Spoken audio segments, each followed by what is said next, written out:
Halo sahabat investor, jumpa lagi di channel Investor Jelata. Masih seputar dividen. Kali ini saya akan sharing emiten saham ya yang akan memberikan dividen dengan jadwal cum date-nya tanggal 7 dan juga 10 Juli. Ya, jadi ada 3 saham nih yang akan memberikan dividen jumbo ya, alias di atas bunga deposito. Nah, sebelum kita mulai, mungkin teman-teman yang baru mampir di channel ini, silakan di subscribe channel dan tekan loncengnya agar tidak ketinggalan informasi-informasi yang mungkin berguna untuk teman-teman ya. Dan terima kasih semua untuk teman-teman yang sudah subscribe dan like video-video di Investor Jelata.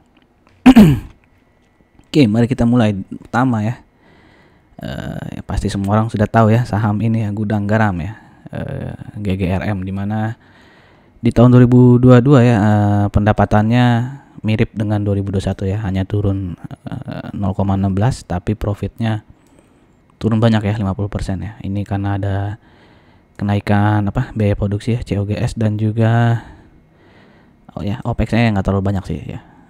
Tapi di sini ada non operating income ya, yang sebelumnya 174 miliar tapi sekarang malah jadi minus 124 miliar. Oke, bagaimana kuartal 1? Nah, kuartal 1 nih terlihat ada perbaikan ya dari performa Gudang Garam, di mana revenue-nya ya naik 1,5%, profitnya naik 82% ya. Oke, jadi dia bisa menekan ya biaya produksi berapa tuh, hampir 2 triliun ya, turun ya. Jadi revenue-nya naik tapi biaya produksinya bisa ditekan ya, diturun. Begitupun ini ya non operating income-nya juga ya. Ini yang tadi minus, saya salah lagi ya perbandingannya sama kuartal 1 ya. Ya di sini ya. Jadi COGS-nya dari 26 triliun bisa ditekan menjadi 25 triliun ya. Terus OPEX yang tadinya di kuartal 1 2022 1,7 triliun ditekan bisa menjadi 1,61 triliun. Oke, intinya profit di kuartal 1-nya sangat menjanjikan ya. 1,96 triliun ya, dibandingkan yang lain ya, kuartal-kuartal sebelumnya itu belum pernah ya menyentuh angka 1,96 triliun profitnya per satu kuartal. Oke, lalu kita lihat PER-nya ya, PER-nya 6,69 ya, dimana ini terendah lah ya dibandingkan tahun-tahun sebelumnya ya, yang bahkan sempat sampai 20 kali nih ya di tahun 17 dan tahun 18. PBV-nya juga 0,87 ya, jadi di bawah 1 nih ya. Jarang-jarang ya Gudang Garam di bawah 1 PBV-nya ya. Ya, disempet 3, 2 ya, 3 juga di sini ya. Oke. ROE-nya 12,81 dan DER-nya relatif rendah ya, hanya 0,43. Dan bisa dilihat di sini ya, Gudang Garam ya seperti teman-teman tahu lah ya, sejak pandemi malah ya mungkin ya, cenderungnya downtrend ya, tapi sejak awal Januari nih ya, Januari 2023 di sini ya, itu sudah naik ya. Di tertingginya di sini itu 80% lah, diam-diam naik ya. Lalu sempat turun sedikit ya. Ini sideways ya. Kita belum tahu pergerakannya, apakah sedang mengumpulkan tenaga untuk naik atau lagi distribusi untuk turun ke bawah ya. Oke, jadi menarik juga untuk melihat laporan keuangan kuartal 2 dari Gudang Garam ya. Kalau kuartal 2-nya bagus seperti kuartal 1, kayaknya dia bakal melanjutkan ya uptrend-nya ya. Oke. Dan seperti teman-teman tahu juga, Gudang Garam rutin membagikan dividen, dan tahun ini dividennya Rp1.200 ya, dimana harga di tanggal 4 kemarin itu 27.850, sehingga dividen yieldnya 4,34%. Oke, lanjut ke emiten Pratama Widya ya, PTPW kode tikernya, di mana ini perusahaan ya berkaitan dengan geoteknik ya, rekayasa geoteknik, pondasi ya dan sebagainya, di mana di tahun 2022 revenue-nya naik 12% dan profitnya naik 54%. Di kuartal 1 tapi performanya menurun ya, di mana revenue-nya turun 5% dibandingkan kuartal 1 2022, dan profitnya juga turun 37% ya dibandingkan kuartal 1 22. PER-nya ya 14,32 kali ya, PBV-nya lumayan tinggi nih 1,68 ya. Tapi kalau dibandingkan sebelum-sebelumnya lebih tinggi lagi ya, 2,4, 3,4 ya. ROE-nya 11,7 dan hutangnya juga rendah ya, DR-nya hanya 17%. Jadi ya ini Pratama Widya nih baru IPO-nya di 7 Februari 2020 ya. Jadi habis IPO bentar dia naik tinggi banget tuh ya. Terus langsung turun drastis ya. Nah, sekarang nih kecenderungannya uptrend pelan-pelan ya. Oke. Jadi menarik kalau dia bisa break resisten di sini nih ya. Mungkin akan melanjutkan uptrend ya kalau bisa break resisten ini. Oke, lalu ini pertama kalinya memberikan dividen ya, karena baru IPO juga di tahun 2020. Besaran dividennya Rp19,36 dan harga saham di tanggal 4 Juli ya 1035, sehingga dividen yieldnya 1,87% saja. Oke, emiten berikutnya adalah produsen sepeda nih ya. Apa nih? Genio Bike, United Bike ya, Avant ya, ini brand-brand ya. Kode ticker Bike ya, BIKE, sepeda bersama Indonesia, di mana revenue-nya di tahun 2022 naik ya 26%, tapi profitnya turun ya 14%. Nah, di kuartal 1 ini revenue-nya luar biasa nih naik ya, 252% ya. Oke, dibandingkan kuartal 1 nih yang hanya 44 triliun 4,9 miliar ya, naik menjadi 158 triliun ya, tapi biaya produksinya juga naik ya.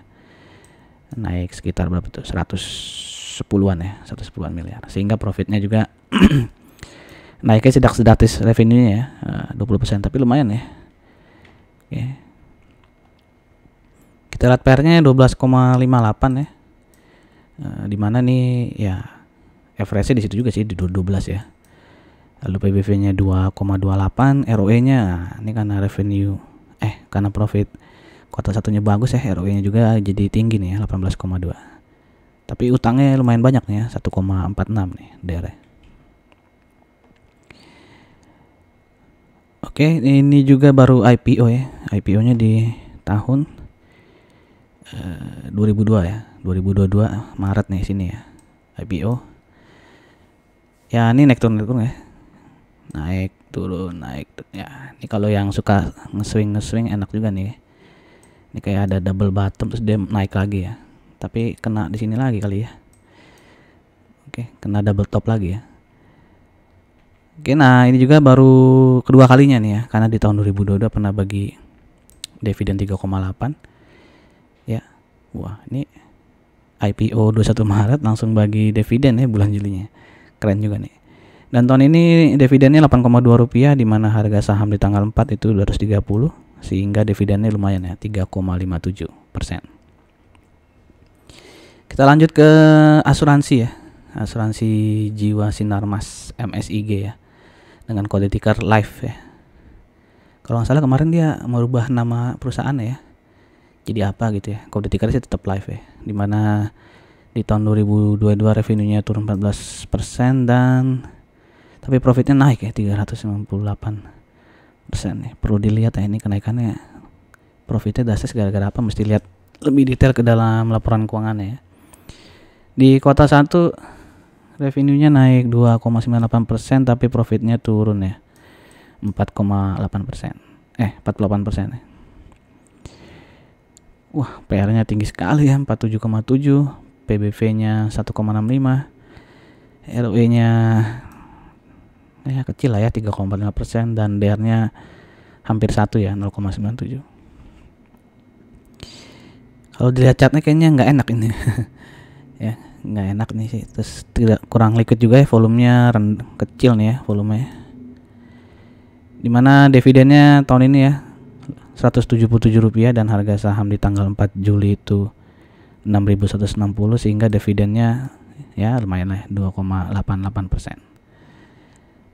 Oke, emiten berikutnya FKS Multi Agro dengan kode ticker FIS ya, dimana ini merupakan distributor biji-bijian ya, termasuk biji-bijian penghasil minyak ya dan bahan pakan. Oke, dimana tahun 2022 revenue naik 19% dan profitnya naik 15%. Di kuartal 1 revenue naik 1,5%, tapi profitnya turun ya 35%. Dan PR-nya ya, kalau kuartal 1 2023 tulis tahun kan PR-nya menjadi 8,14 ya. PBV-nya 1,17 ya. Ya rata-rata emang di situ ya, 1,12, 1,24, 1,68 ya. ROE-nya 14,42 dan DER-nya, DER-nya lumayan tinggi lah ya, 1,68 ya. Walaupun udah menurun ya dibandingkan tahun-tahun sebelumnya ya, yang di atas 2 nih DER-nya. Fish ini juga kurang enak ini chartnya kalau banyak gap-gap gini ya.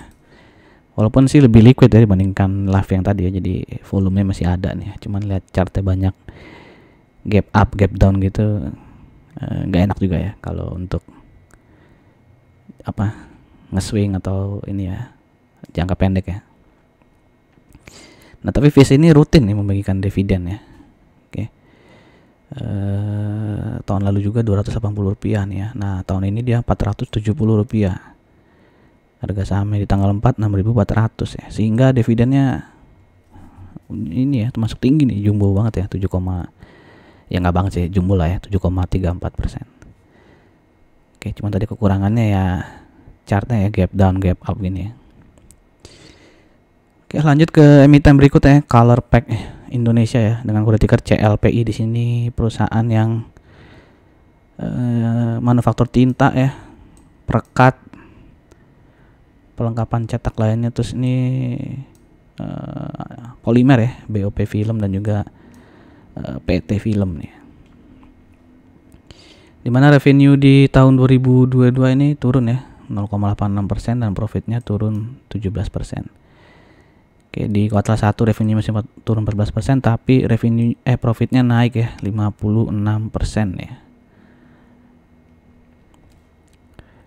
Dan PR-nya 6,3 ya, rata-rata juga di sekitar 6-an ya ini ya, PR-nya si CLPI. PBV-nya 0,57 ya, dibilang murah sih, dibilang rendah ya rendah, tapi kalau lihat historinya ya memang di sekitar 0,5-0,6 ya PBV-nya. ROE-nya 9,12 dan DER-nya rendah ya 0,4. Nah CLPI ini sejak pandemi turun dia uptrend ya, lalu sideways. Nah sekarang dia turun sideways ya, dan ini lagi uptrend ya, uptrend tapi masih sedikit nih naik ya. Apakah dia akan lanjut ya? Di sini nutup ada gap down di sini ya, ada gap down. Oke, kalau lihat tadi kuartal satunya profitnya sih naik ya, walaupun revenue turun ya. Dan CLPI ini ternyata rutin membagikan dividen ya, seperti bisa teman-teman lihat di sini story-nya. Dan dividen payout ratio di tahun 2022 itu 50% ya, sama seperti di tahun 2021. Jadi lumayan royal nih ya, membagikan dividen ya. Jadi rata-rata ya di sekitar 50 nih ya. Dan tahun ini membagikan dividen Rp61,38 dan harga di tanggal 4 itu 1020. Sehingga dividen yieldnya juga di atas bunga deposito nih ya, 6,02%. Oke, demikian saja informasi dari investor jelata. Semoga bisa menambah pengetahuan informasi untuk teman-teman ya terkait dividen di tanggal 7 dan 10 Juli. Oke, silakan di like videonya jika teman-teman suka. Sampai jumpa lagi di video-video berikutnya. Salam jelata.